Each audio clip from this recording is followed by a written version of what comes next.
My dear friends, settle in with your coffee, because today I want to share a story that will remind you why sometimes the hardest thing a parent can do is also the most loving thing. It's about Linda Cooper, a 62-year-old mother from a small town in Oregon, and a wedding day that turned into something none of us could have imagined. Picture this. Linda had spent 28 years of her life believing she was raising a good son. She'd given up her promising career as a high school teacher when little Ethan was born, choosing instead to be the kind of mother who packed lunch notes with little hearts, who never missed a soccer game, who stayed up all night helping with science projects that somehow always seemed to be assigned the day before they were due. You know the type? Maybe you were that type of parent yourself.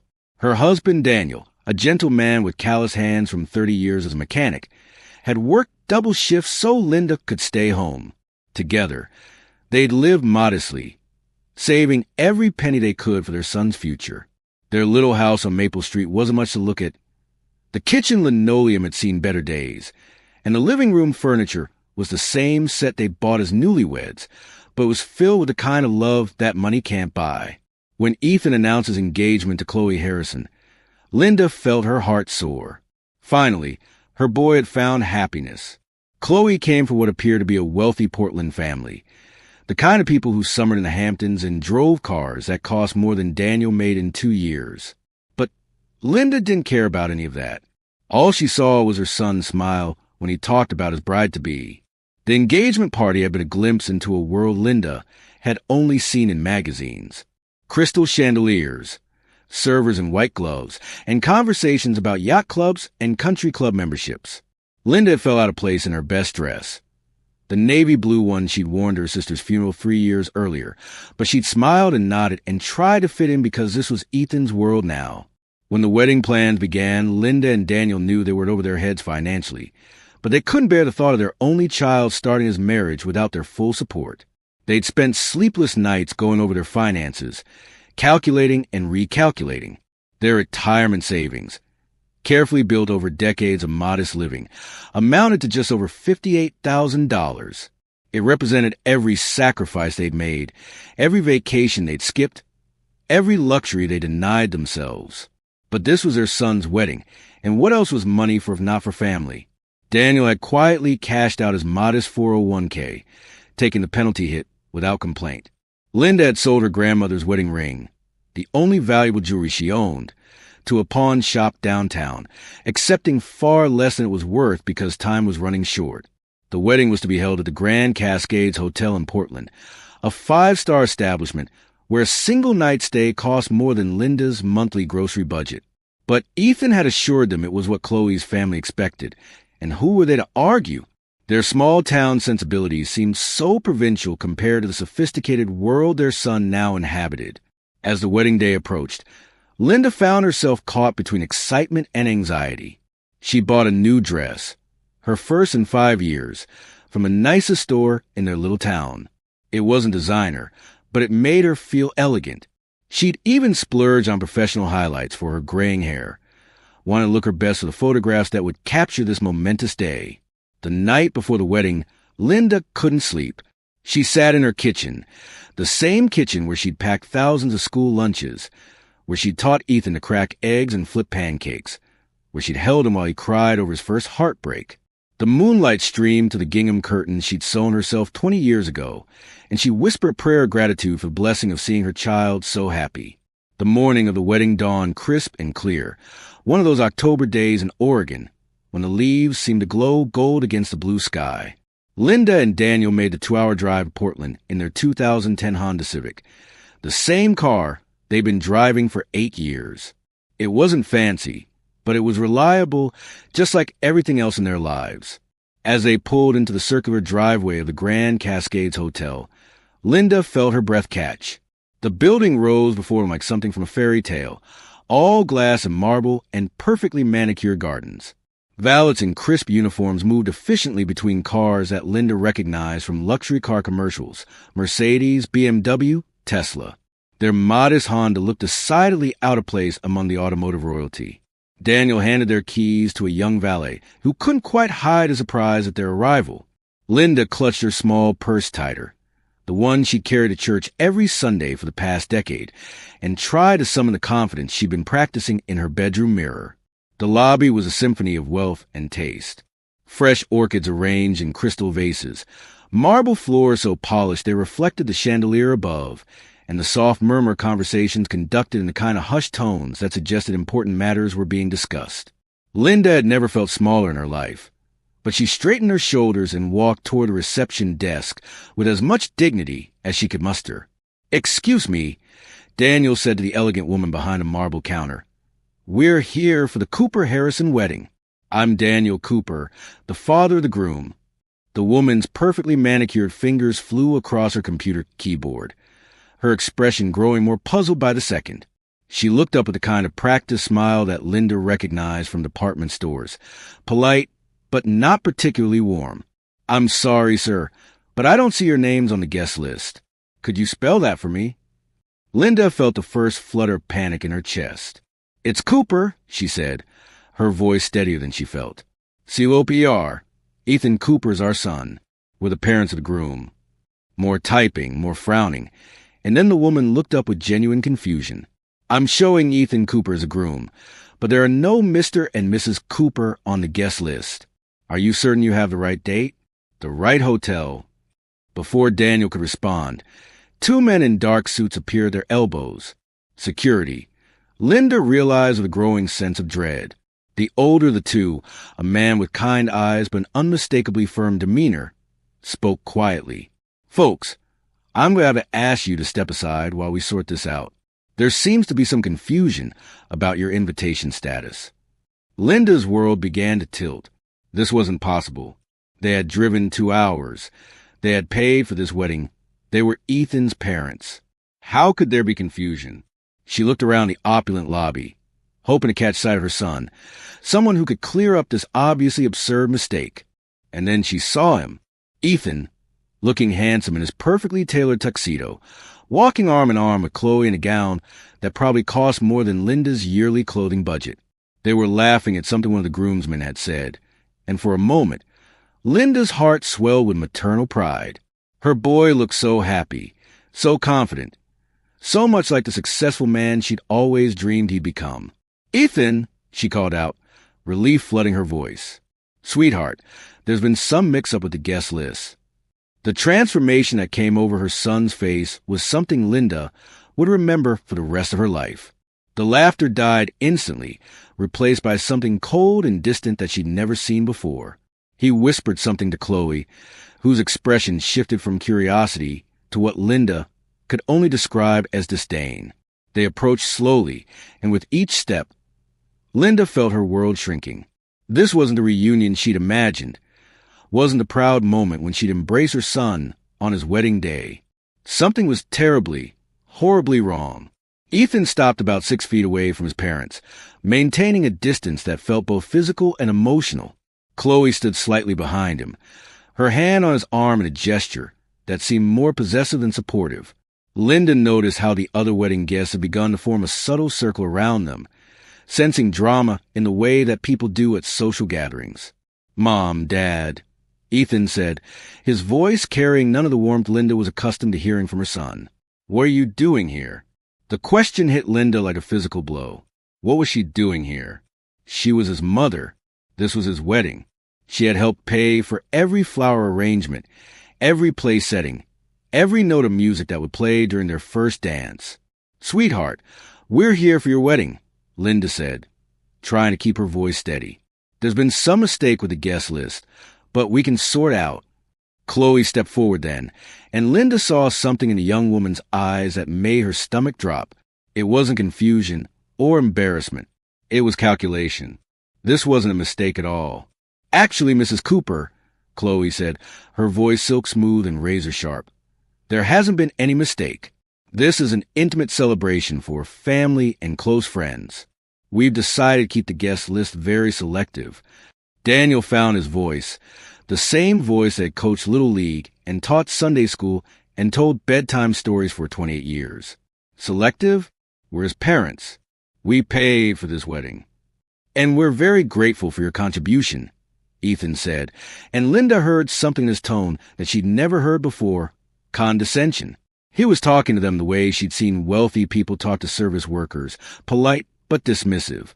But Chloe's family has specific expectations about the guest demographic for this event. Guest demographic. Linda turned the phrase over in her mind, tried to make sense of it. Then the understanding hit her like ice water. They weren't welcome because they weren't good enough. Their small-town clothes, their modest car, their working-class background, none of it fit the image Ethan and Chloe wanted to project. "I don't understand," Linda whispered, her voice barely audible above the classical music playing softly in the lobby. "You're our son, and I'll always be grateful for everything you've done," Ethan replied, but his words felt rehearsed, like something he'd practiced in the mirror. "But today isn't about the past. It's about Chloe and me building our future with people who understand our lifestyle and our goals." Linda felt Daniel's hand find hers, his familiar calluses of comfort in this surreal moment. She looked around at the faces surrounding them. Wedding guests in designer clothing, hotel staff trying to look busy while obviously listening, security guards waiting for instructions, all of them watching the parents of the groom get dismissed like unwelcome solicitors.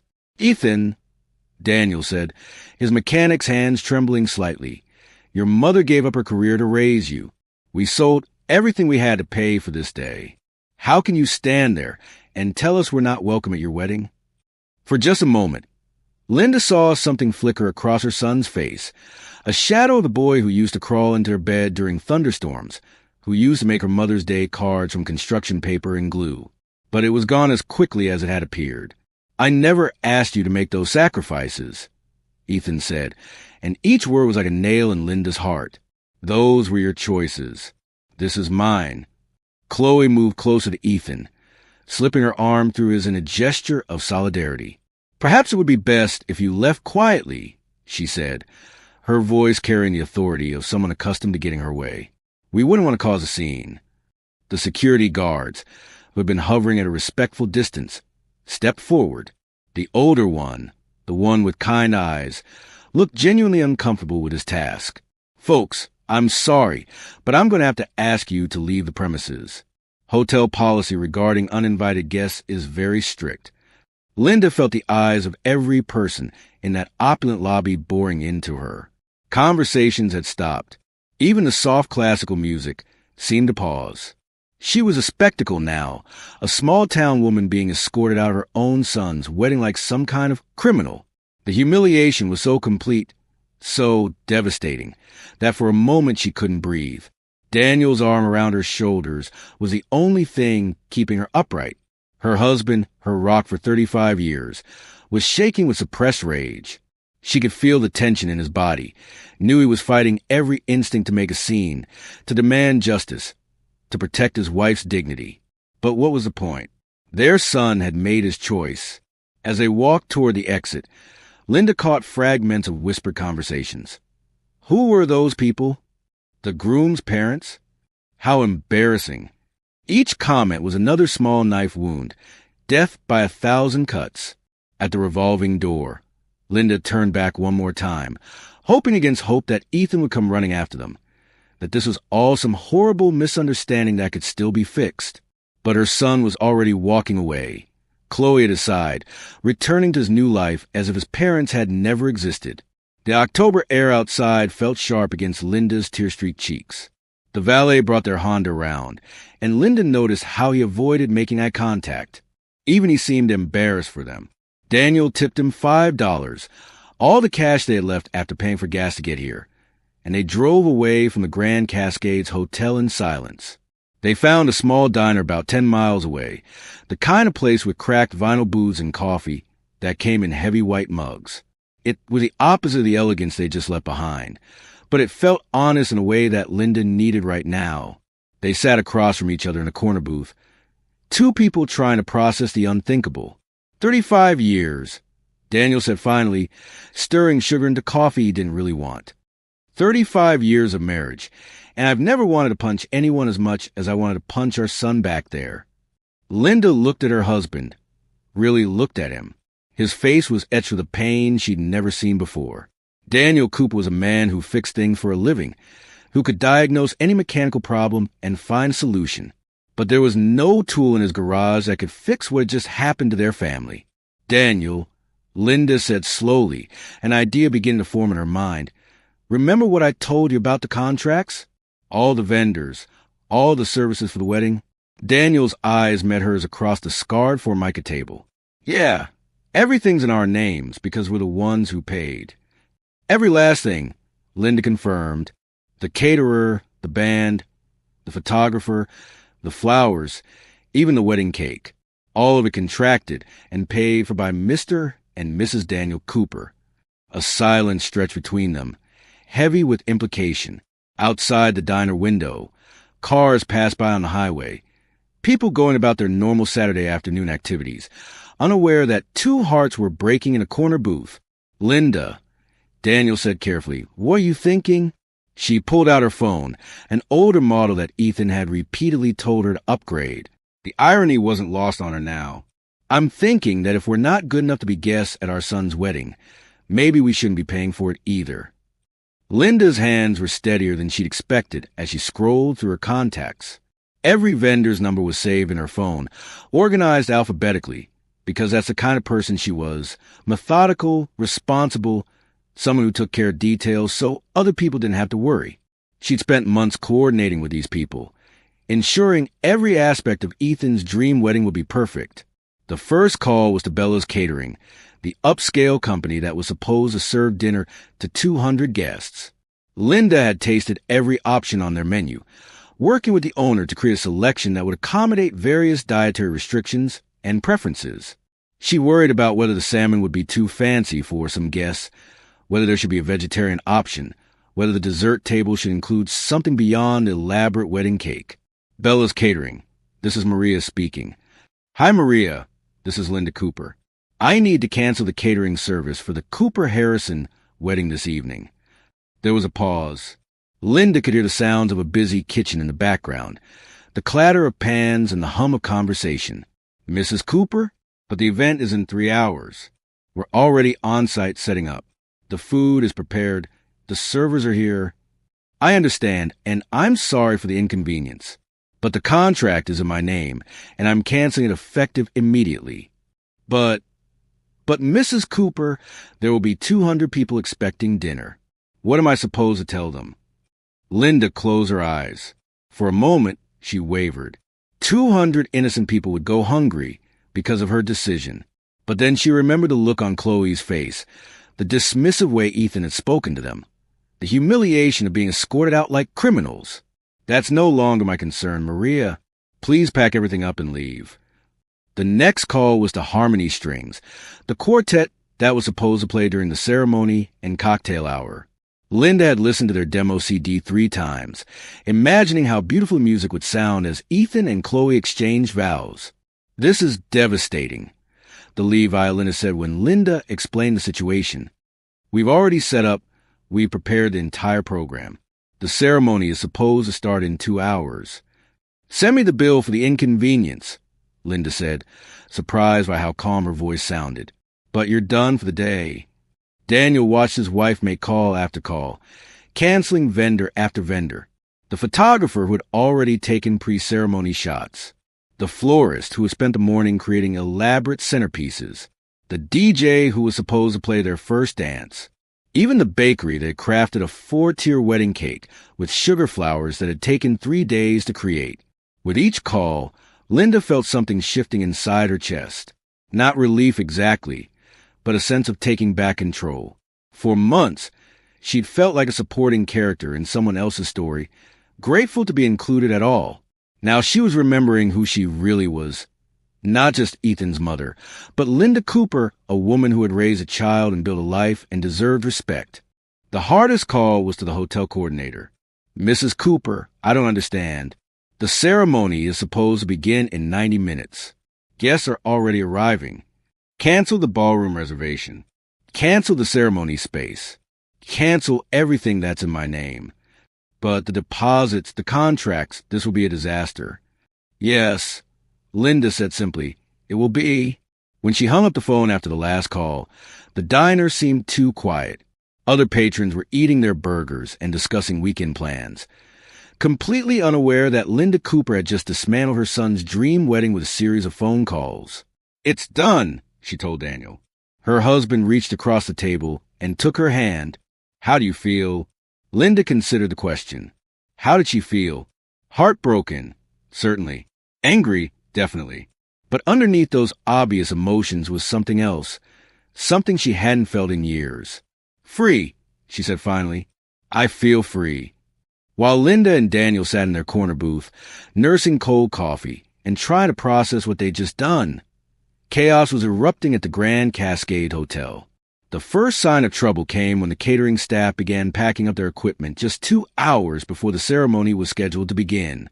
Chloe's mother, Patricia Harrison, a woman accustomed to having every detail of her life run with military precision, spotted the caterers loading their vans in the hotel's service entrance.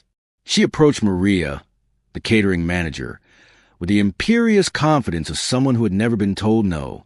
"Excuse me, what exactly is happening here? The cocktail hour begins in 90 minutes. Maria, a woman who had been in the catering business for 15 years and had seen her share of wedding drama, looked genuinely sympathetic. "Ma'am, I'm very sorry, but the client has canceled the service. We received a call about an hour ago." "Canceled? That's impossible." "Who canceled?" "Mrs. Linda Cooper. She's the primary on the contract." Patricia felt her perfectly applied makeup shift as her face contorted with rage. Linda Cooper, that mousy little woman in the discount store dress who had been escorted out earlier like some kind of party crasher. The audacity was breathtaking. She immediately called Ethan, who was in the groom's suite with his groomsmen, sharing what they'd assumed would be their last drinks as a bachelor. The call shattered the celebratory mood like a brick through a window. "What do you mean the catering is canceled?" Ethan's voice cracked with disbelief. "Your mother—" Patricia spat the word like it was poison, apparently decided to take her little tantrum to the next level. "The caterers are gone. The food is gone. 200 guests are going to show up expecting dinner, and we have nothing." Ethan sank into a chair, his face going pale under his carefully applied grooming. Around him, his groomsmen, friends from his new job, Chloe's brothers, people who belonged to the same country clubs and attended the same charity galas, watched with mixture confusion and secondhand embarrassment. "This can't be happening," he muttered. She couldn't. But even as he said it, Ethan knew it was exactly what his mother would do. Linda Cooper might have been quiet and unassuming, but she had a spine of steel when she felt her family was threatened. He'd seen it when aggressive parents challenged her decisions during his little league games, when teachers tried to put him in remedial classes he didn't belong in, when bullies picked on him in middle school. His mother had always been his fiercest protector. Until today, when he'd made her his enemy. The next call came 15 minutes later. The wedding coordinator, a frazzled woman named Sandra, who was beginning to realize that her reputation was about to take a serious hit, delivered more devastating news. "The musicians are packing up. The photographer has left. And I just got word that the florist is removing all the arrangements." Chloe, who had been getting final touch-ups on her makeup when the first crisis hit, now stood in the middle of the bridal suite in her $15,000 gown, watching her perfect day crumble in real time. Her bridesmaids clustered around her like well-dressed sheep, unsure whether to offer comfort or flee the scene. "This is insane," Chloe said, her voice rising to a pitch that made her maid of honor wince. "Can't we just pay someone else? Get new vendors?" Sandra, who had coordinated over 300 weddings in her career, shook her head. "At this hour on a Saturday, everything's booked. Every decent caterer, photographer, musician, they're all working other events. And even if we could find someone, they'd charge triple for emergency service." The reality of the situation began to sink in. In less than an hour, 200 guests would arrive, expecting a lavish celebration. Instead, they'd find an empty ballroom, no music, no food, and no professional documentation of what was supposed to be the most important day of Chloe and Ethan's lives. "Can't we just proceed anyway?" one of the bridesmaids suggested weakly. "Have the ceremony without all the extras?" Chloe turned on her with fury that would have been impressive if it weren't so ridiculous. "Proceed? With what? We don't even have flowers for the altar. We don't have music for the processional. What am I supposed to walk down the aisle to? Silence. As the wedding disaster unfolded, guests began arriving to find hotel in barely controlled chaos. The elegant ballroom that should have been filled with the soft glow of candlelight and the gentle sounds of string music was instead buzzing with the harsh fluorescent lighting of a space being hastily reconfigured. Hotel staff scrambled to explain the situation to confuse relatives and friends, many of whom had traveled significant distances to attend what they'd been told would be the social event of the season. Chloe's father, Richard Harrison, a man whose entire identity was built around projecting success and control, found himself in the impossible position of trying to salvage his daughter's wedding day while maintaining his social standing. He pulled Ethan aside in a quiet corner of the lobby, his voice tight with barely controlled rage. "Son, you need to call your parents right now and fix this. I don't care what pride you have to swallow. This is a disaster." Ethan stared at his phone, Linda's contact information on the screen. His thumb hovered over the call button, but something held him back. Calling her would mean admitting he'd been wrong, acknowledging that he'd treated his parents terribly, accepting that his new sophisticated life was built on a foundation of betrayal and ingratitude. The thought of that conversation, of hearing the hurt in his mother's voice, paralyzed him. "I can't," he whispered. "You can't?" Richard's voice rose dangerously. "Do you have any idea how much money we've already invested in this day? The flowers alone cost more than most people make in a month. The photographer we hired for the engagement photos, the invitations, the rehearsal dinner last night, we're in for over $30,000 already." What Richard didn't say, what he couldn't admit even to himself, was that the $30,000 represented a significant portion of his liquid assets. The Harrison family's wealth was largely an illusion, a carefully maintained facade built on leveraged real estate and maxed-out credit lines. They lived in a beautiful house that was mortgaged to the hilt, drove luxury cars with payments that stretched their budget to the breaking point, and maintained their country club memberships by juggling other expenses. Meanwhile, 3 blocks away in their diner booth, Linda's phone rang. Daniel glanced at the caller ID and showed her the screen. It was Ethan. Linda stared at the phone for a long moment, watching it vibrate against the Formica table. "You going to answer?" Daniel asked gently. Linda shook her head. "I don't think I'm ready for that conversation yet." The phone stopped ringing, then immediately started again.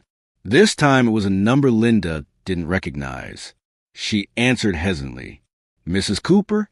This is Sandra Walsh, the wedding coordinator at the Grand Cascades. I'm calling to see if there's any way we can resolve the situation. Perhaps if we could arrange for Mr. and Mrs. Cooper to be included in the guest list after all." "The guest list?" Linda repeated slowly. "You mean the guest list that somehow didn't have room for the people who paid for the entire wedding?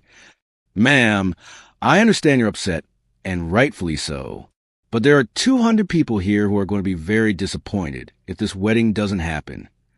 And whose fault is that, Sandra? Did I uninvite myself for my son's wedding? Did I decide that the people who raised the groom weren't good enough to witness his happiness?" Sandra was quiet for a moment. In her years of coordinating weddings, she'd seen family drama. She'd dealt with difficult personalities. She'd managed everything from drunken relatives to vendor catastrophes. But she'd never seen anything quite like this, a complete family breakdown that had destroyed an entire wedding in the span of 2 hours. "What would it take?" Sandra asked finally. "What would it take for you to restore the services?" Linda looked across the table at Daniel, who was listening to her side of the conversation with growing sadness on his face. What would it take? A sincere apology from their son? An acknowledgement that they'd been treated with cruelty and disrespect? A promise that this would never happen again? "I honestly don't know," Linda said, and she meant it. "I truly don't know." The wedding that was supposed to be the social event of the season became something else entirely. A cautionary tale whispered about in country clubs and upscale neighborhoods throughout Portland. Guests who arrived in their finest attire left confused and hungry, some stopping at fast food restaurants on their way home in their designer gowns and tailored suits. Ethan and Chloe's relationship, built as it was on image and social climbing rather than genuine compatibility, didn't survive the humiliation. Within a week, Chloe had moved back in with her parents, And the engagement ring, a 2-carat diamond that had strained Ethan's finances for months, was quietly returned to the jewelry store. For Linda and Daniel, the immediate aftermath was a strange mixture of vindication and heartbreak. They'd stood up for themselves, refused to be treated like second-class citizens in their own son's life. But the cost was their relationship with the child they devoted their lives to raising. Ethan didn't call, didn't text, didn't acknowledge their existence. 3 weeks later, Linda was working in her small garden behind the house, pulling weeds and trying to find some peace in the simple rhythm of caring for growing things, when her neighbor Margaret appeared at the fence that separated their properties. "Linda, honey," Margaret said, her voice carrying that particular tone that meant she had news to share. "I ran into my cousin Beth at the grocery store yesterday. You remember Beth? She works at that fancy bank downtown in Portland." Linda straightened up, wiping soil from her hands. Margaret's cousin Beth was notorious for knowing everyone's business, particularly when it came to financial affairs of Portland's supposedly elite families. "She told me the most interesting thing about that Harrison family. You know, the ones your Ethan was mixed up with." Margaret paused dramatically, the way people do when they're about to reveal something shocking. "Turns out, they're not quite as wealthy as they pretend to be." The story that emerged over the next hour, as Linda and Margaret sat on Linda's small back porch sharing tea and gossip, painted a picture that was both tragic and infuriating. The Harrison family lived entirely on credit and appearances. Their beautiful house was mortgaged for far more than it was worth. Richard Harrison's business was hemorrhaging money. Patricia's shopping addiction had maxed out multiple credit cards. They were, in Beth's professional opinion, about 6 months away from bankruptcy. The whole wedding was supposed to be funded by some business deal that Richard had cooking, Margaret explained. But it fell through the week before, and they didn't have the money to pay for anything. That's why they needed your contributions so badly. Linda felt a cold rage building in her chest. Not only had they been excluded from their son's wedding, but they'd been used. Their life savings had been essential to funding an event they weren't allowed to attend. They'd been good enough to bankroll Ethan and Chloe's fantasy, but not good enough to witness it. But the story got worse. Margaret's cousin Beth had more information, gathered through banking industry's informal network of professional gossip. Ethan himself was in financial trouble. He'd lost his well-paying software engineering job 3 months earlier. Not due to layoffs, as he told Chloe, but because of performance issues and conflicts with his supervisor. He'd been living off credit cards and the remnants of his savings, trying to maintain the lifestyle that had attracted Chloe in the first place.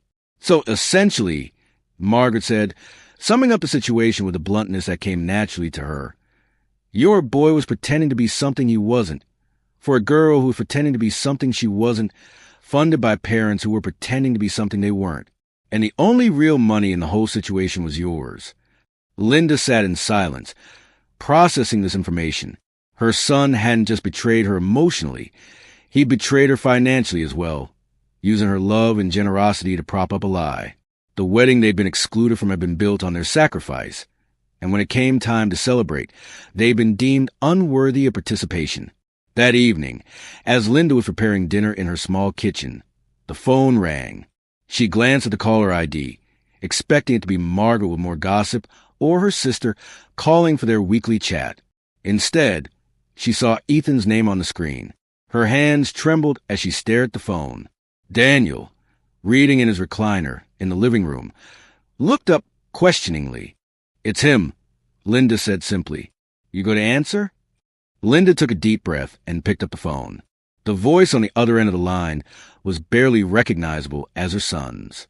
Gone was the confident, condescending tone Ethan had used during their confrontation at the hotel. Instead, Linda heard something broken, desperate, and achingly familiar, the voice of the little boy who used to crawl into her bed during thunderstorms. "Mom!" The single word carried the weight of 3 weeks of consequences. 3 weeks of his world falling apart piece by piece. "Hello, Ethan." Linda's voice was carefully neutral. She'd spent weeks imagining this conversation, rehearsing different responses, trying to prepare herself for whatever her son might say. I need to talk to you. Both of you. Can I come home?" Home. The word hung in the air between them, heavy with implication. Linda looked around her small kitchen, the same kitchen where she'd taught him to make scrambled eggs, where she'd helped him with homework at the scarred wooden table, where she'd packed his lunch every school day for 12 years. It was still his home, had always been his home, even after he rejected everything it represented. Part 10. Life Lessons and the Power of Boundaries. My dear friends, as Linda's story comes to a close, there are profound lessons here that speak to every parent's heart. Sometimes the greatest act of love isn't rescuing our children from every consequence, but allowing them to learn from their mistakes. Linda's courage to set boundaries, even in the face of heartbreak, ultimately saved her son from a life built on false foundations. This story teaches us that tough love parenting isn't about being cruel. It's about loving our children enough to let them face reality. When we constantly shield our kids from the consequences of their choices, we rob them of the chance to develop character and resilience. Linda could have easily written a check to solve Ethan's problems, but instead, she chose the harder path of helping him rebuild his life on honest ground. The lesson of parental wisdom shines through Linda's decision to offer support with conditions rather than unconditional bailouts. She understood that true family boundaries aren't walls that keep love out. They're guidelines that protect everyone's dignity and encourage growth. Her sacrifice wasn't just financial, it was emotional, choosing long-term healing over short-term peace. For those of us in our golden years, Linda's story reminds us that we deserve respect regardless of our bank accounts or social status. Our worth isn't measured by designer clothes or fancy addresses, but by the love we've given and the values we've instilled. Sometimes standing up for ourselves means our children might initially see us as the villain, but real love always finds its way back home. Thank you for watching the video. Please comment with number 1 to let me know you have watched the whole video. Please like the video, subscribe to the channel, and turn on the notification bell to always receive new videos as soon as possible. I've completed the comprehensive YouTube script with all 10 parts seamlessly connected, incorporating all the requested keywords naturally throughout the narrative. The story flows from Linda's initial love and sacrifice through the devastating wedding betrayal, her powerful act of boundary setting, and ultimately to the redemptive lessons learned. The final part includes meaningful life lessons about tough love parenting, family boundaries, parental wisdom, and the importance of self-respect, all delivered in the warm, grandmother's kitchen storytelling style you requested. The script totals approximately 11,500 to 12,000 words across the 10 sections, perfect for your target audience of 50 to 80-year-olds. The story demonstrates how sometimes the most loving thing a parent can do is refuse to enable destructive behavior, even when it breaks their heart. Linda's journey from devoted mother to empowered woman setting healthy boundaries provides powerful lessons for viewers about dignity, respect, and the true meaning of unconditional love.